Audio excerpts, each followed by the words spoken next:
नमस्कार दोस्तों। आज फिर एक नए पॉइंट के साथ हाजिर हूँ आपके सामने कि आजकल की इस दुनिया में चारों तरफ देखा जा रहा है कि कितने हालात ख़राब हैं, कितना आदमी चारों तरफ से दुखों से घिरा हुआ है। कभी कहीं नुकसान हो जाता है, कभी कहीं दुखों का पहाड़ टूट जाता है। तो ऐसी स्थिति में पिछली वीडियोस कोई साथी है अपना जो लगातार देख रहा था, तो उनके मन में कोई प्रश्न उठा। और वो प्रश्न क्या है कि लोग आत्महत्या क्यों कर लेते हैं। ऐसा क्या होता है कि लोग आत्महत्या करने पर विवश हो जाते हैं। किसी भाई ने ये कमेंट के द्वारा क्वेश्चन पूछा है कि ऐसा क्या होता है कि लोग आत्महत्या कर लेते हैं। उस भाई का मैं धन्यवाद करूंगा जिसने मुझे इतना अच्छा ये क्वेश्चन पूछा। और क्वेश्चन का आंसर देने से पहले आपको एक बात स्पष्ट रूप से कहना चाहता हूँ कि ना तो मैं कोई धर्म गुरु हूँ और ना ही कोई वेद शास्त्री हूँ। नहीं, जैसा कि आपको पहली वीडियोज़ में बताया है कि परमपिता परमात्मा आकर के हमें जन्म जन्मांतर का सृष्टि का रहस्य समझा रहे हैं। तो जितना परमपिता परमात्मा को मैंने समझा, जाना, जितनी गहराई तक पहचाना, क्योंकि वो तो ज्ञान का सागर बाप है, उसकी थाह को पकड़ना इतना आसान बात नहीं है। लेकिन जो बाप ने हम बच्चों को पढ़ाया है, जिसको आप अभी नहीं पहचान पा रहे हैं, धीरे धीरे पहचान जाएंगे। तो साथियों, आज का टॉपिक क्लियर करेंगे। जो भाई ने मुझे पूछा है क्या आत्महत्या करना पाप है, तो एक एक करके 4-5 क्वेश्चन हैं, उनके एक एक का आंसर देंगे और आप भी इस कड़ी को समझने की कोशिश करिएगा। उन्होंने सबसे पहले क्वेश्चन किया, क्या आत्महत्या करना पाप है? जी साथियों, बिल्कुल महापाप है। आत्महत्या से बड़ा महापाप हो इस दुनिया में शायद और कोई ना हो। क्यों? क्योंकि क्या जन्म आपने अपने आप लिया? नहीं। जब वो आप ये मानते हैं कि परमपिता परमात्मा की सत्ता के बगैर यहाँ पता भी नहीं हिल सकता, तो इस दुनिया का जो रचयिता है उसने हमें इसलिए नहीं बनाया कि आप उसके दिए हुए जीवन को आप अपने हाथों ख़त्म कर दें। तो फिर उस भाई ने पूछा कि ऐसा क्या विवशता हो जाती है कि वो आत्महत्या कर लेता है। साथियों, विवशता उसकी ये है कि वो आत्मा जो यहाँ अपने परिवार के बीच में सभी के साथ संबंध निभा रही है, सारे कार्य कर रही है, लेकिन कारण अकारण कोई ऐसा कारण बनता है, उनके स्वाभिमान पे चोट पहुंचती है या किसी बिजनेस में ज़्यादा घाटा हो जाता है, चारों तरफ से आदमी अपनी स्थितियों में घिर जाता है। आत्महत्या क्यों करने पे विवश हुआ? क्योंकि वो लाचार हो गया। तो इस लाचारी का एक ही अंत ना निकालें, आत्महत्या को ना चुने। जीवन जो है वो संघर्ष का नाम है। ये जीवन जो है, जो दिन प्रतिदिन चलता जा रहा है, ये धर्म और अधर्म का युद्ध क्षेत्र है। यहाँ सभी अपनी हिम्मत के अनुसार, अगर यूं हिम्मत हारते तो इतने महान योद्धाओं ने, जिन्होंने इतने बड़े बड़े युद्ध लड़े, विदेशी आक्रांताओं से भारत को स्वतंत्र रखा, इतने स्वतंत्रता संग्राम हुए, अगर वो भी ऐसा सोचते तो हालात कुछ और हो जाते। तो साथियों, जो लोग ऐसा बुद्धि में सोचते हैं कि ऐसा करें या ना करें, बिल्कुल ना करें। क्योंकि आदमी विवश तो हो सकता है, चारों तरफ से साधन संपन्न हो, राजा से रंग रंग से राजा बनते यहाँ देर नहीं लगती, लेकिन इन विवशताओं को मन बुद्धि से निकाल लें। जीवन बहुत अनमोल है और कभी भी जीवन में आत्महत्या करने की ना सोचें। तो पहला क्वेश्चन जो भाई ने भेजा था, आत्महत्या क्यों करता है मनुष्य और क्यों विवश हो जाता है? वो अपने खुद के कारणों से, पिछले जन्मों का कोई हिसाब किताब बचा हुआ है, वो कमज़ोर है, वो आत्मा, उसमें इतनी हिम्मत नहीं है कि सच्चाई का सामना कर सके।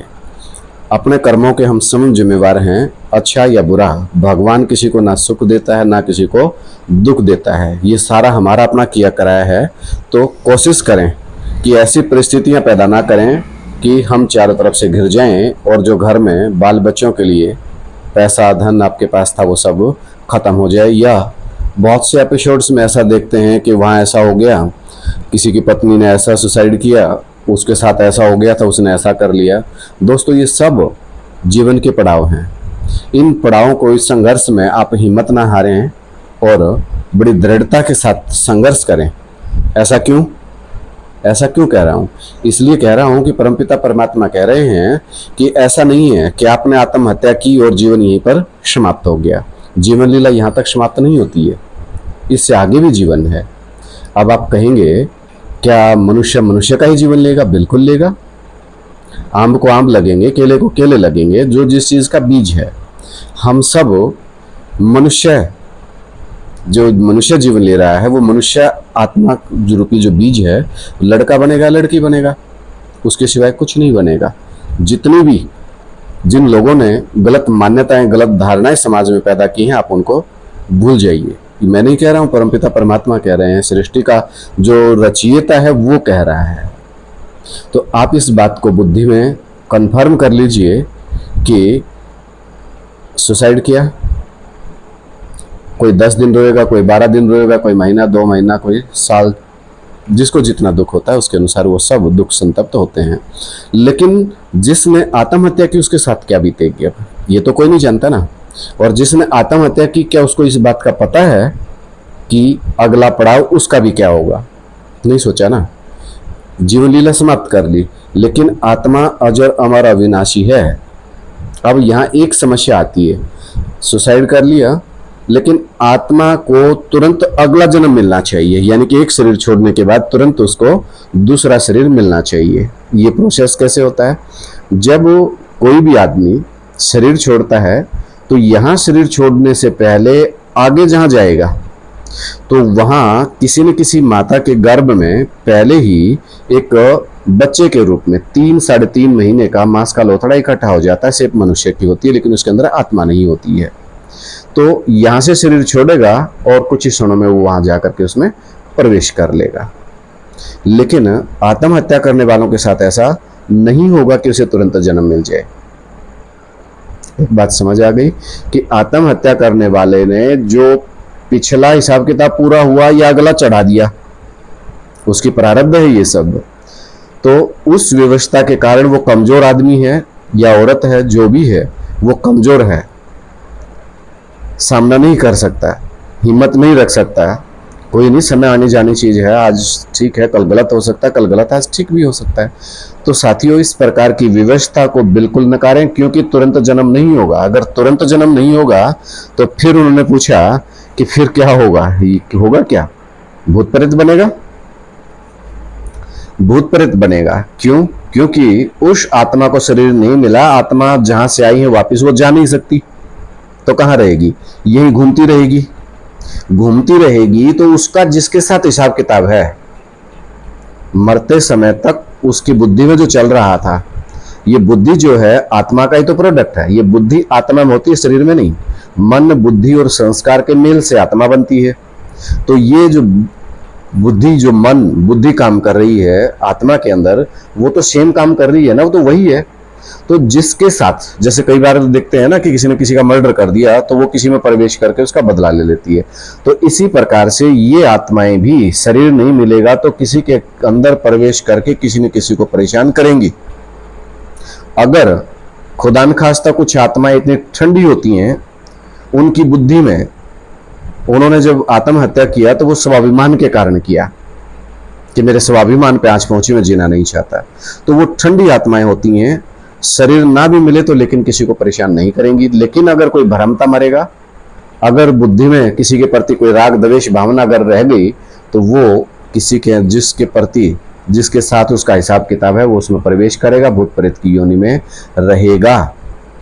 फिर उन भाई ने पूछा कब तक रहेगा? जब तक उसका वो हिसाब किताब पूरा नहीं होगा। और जैसे मनुष्य की आयु 100 साल मान के चलते हैं कि उसका समय लगभग पूरा होने पर ना आए और उसके पापों का बोझा कम ना हो जावे, उसका पिछले जन्मों का हिसाब किताब किसी भी आदमी के साथ, औरत के साथ, जिसके साथ है, वो कम ना हो, तब तक उसे अगला जन्म नहीं मिलेगा। फिर बात आती है, जन्म मिलेगा तो क्या आदमी का ही मिलेगा? बिल्कुल, आदमी बनेगा या औरत बनेगा, लड़का या लड़की का ही जन्म मिलेगा। और जिन लोगों का लेकर के आया है तो देना पड़ेगा, अगर दे करके आया है तो उसे वापस लेना पड़ेगा। आप बहुत कथा कहानियां सुनते हैं अपने भारत में। दीदी जो अपने दादियां थे, तो जब हम छोटे छोटे बच्चे थे बड़े कहानियां सुनाते थे। तो इस प्रकार से अगर कोई किसी का पैसा लेके मर गया तो उसे वापस देना पड़ेगा। दो ही ऑप्शन बनते हैं, या तो आपने उसका देना था या उसने आपका लेना था। तो साथियों, आज की इस वीडियो के द्वारा आप लोग इस बात को कंफर्म कर लें और अच्छे से समझ लें कि आत्महत्या करने से आपका पाप कम नहीं होगा, बल्कि डबल हो जाएगा। पाप का बोझा और भी बढ़ जाएगा। और जो सुखमय जीवन आपने इसलिए आत्महत्या की कि अगला जीवन सुखमय होगा, सुखमय नहीं होगा। पहली बात तो जीवन बहुत लेट मिलेगा, जन्म बहुत लेट होगा। और दूसरा, जन्म होने के बाद जिसके साथ हिसाब किताब गलत किया है उसके साथ गलत का हिसाब पूरा करना है, जिसके साथ ठीक किया उसका ठीक का हिसाब किताब पूरा करना है। आप लेके मरे हैं या दे के मरे हैं, वो सारा हिसाब किताब आपने पूरा करना पड़ेगा। और जो लोग ये समझते हैं कि चलो मेरे बच्चे सुरक्षित हो जाते हैं, आजकल बहुत FIR कट रही है, आजकल बहुत देखा जा रहा है कि करोड़ों रुपए इकट्ठे करते हैं और लोग सुसाइड कर जाते हैं। तो साथियों, वो सभी यही भ्रमते रहेंगे, उनको धीरे से जीवन नहीं मिलेगा। और इस विचार को कभी भी अपने अंदर ना पनपने दें। इस बुराई को अपनी बुद्धि से जड़ से खत्म रखें, क्योंकि अगला जीवन, जो जीवन आज जी रहे हो, अगर यही संघर्ष करके हिसाब किताब पूरा कर लें तो अगला सुरक्षित है। लेकिन अगर ये जीवन व्यर्थ में खो दिया तो अगला इससे भी ज्यादा, जब भी जन्म मिलेगा वो नर्क से भी बदतर होगा। तो साथियों, इस वीडियो में भाई के आंसर्स क्लियर लगभग हो गए होंगे। अगर फिर भी बुद्धि में कोई दोबारा क्वेश्चन आता है तो कमेंट के द्वारा आप कमेंट डाल दीजिएगा, मैं समझ जाऊंगा और अगली वीडियो में आपके आंसर दे दिया जाएगा। सभी साथियों को नमस्कार, सभी खुश रहें, मंगलमय रहें। और आपकी बुद्धि में कोई क्वेश्चन है, जब तक आप परमपिता परमात्मा को अच्छे से जान नहीं जाते, वीडियोज आपके पास लगातार आती रहेंगी। और आप लोग मनन चिंतन मंथन करते रहिए, सहयोग करते रहिए। चैनल को सब्सक्राइब करें, फेसबुक पर हैं तो फॉलो करें, और सभी साथियों को एक दूसरे के साथ शेयर जरूर करें और मेरा हौसला बढ़ाते रहें। कोशिश आपको वो समय, स्थिति, सारी चीज़ें धीरे धीरे आपके सामने प्रस्तुत करूंगा। जैसे भी परम पिता परमात्मा की आज्ञा होगी, आपको सारा सब कुछ भेद खोल दिया जाएगा कि वह परमपिता परमात्मा इस सृष्टि पर सदा कायम है, क्योंकि सत्य का कभी विनाश नहीं होता। नास्ते विद्यते भावो न भावो विद्यते सतः। जो मनुष्य सृष्टि का सार रूप बीज है, स्वयंभू है, परमपिता परमात्मा है, वो इस सृष्टि का कंट्रोलर है। तो कंट्रोलर कभी भी सृष्टि को छोड़ करके नहीं जाता, क्योंकि जिस घर का मुदी चला जाता है तो बच्चे अनाथ हो जाते हैं। तो इसी प्रकार से अगर वो हमारा परमपिता है तो वो हमें अनाथ छोड़ करके कभी भी नहीं जाता। जैसे एक बाप के बच्चे अलग अलग हो जाते हैं, अलग अलग घरौंदे बना लेते हैं, तो बात बस इतनी सी है। हम बढ़ते बढ़ते बढ़ते बढ़ते इतना लंबा समाज हो गया है, धर्म फैल गए हैं, लेकिन हैं सब एक बाप के बच्चे। वो एक बार ही हमें आकर के अपना परिचय देता है। युग परिवर्तन करने के समय चारों युग पूरे हो गए हैं। लक्ष्मीचंद ने भी कहा था, लाख 84 खत्म हुए, बीत कल्प युग 4 गए। अब समय आ गया है नए युग का, नया युग होगा सत्य का युग। तो हर बात को, हर अपने कर्म को सत्यता की कसौटी पर खरा उतारें। आपके कर्म ही आपको मुक्ति दिला सकते हैं। कोई साधु, सन्यासी, टोना टोटका करने वाला, ये माता मसानी, पखंड करने वाले आपको आपके पापों से मुक्त नहीं कर सकते। सिवाय सत्य के रास्ते के और कोई भी रास्ता नहीं है। सत्य के रास्ते पर चलें, भगवान को अपने कर्मों का हिसाब किताब देने के लिए तैयार रहें। जय हिंद साथियों, बहुत बहुत प्यार।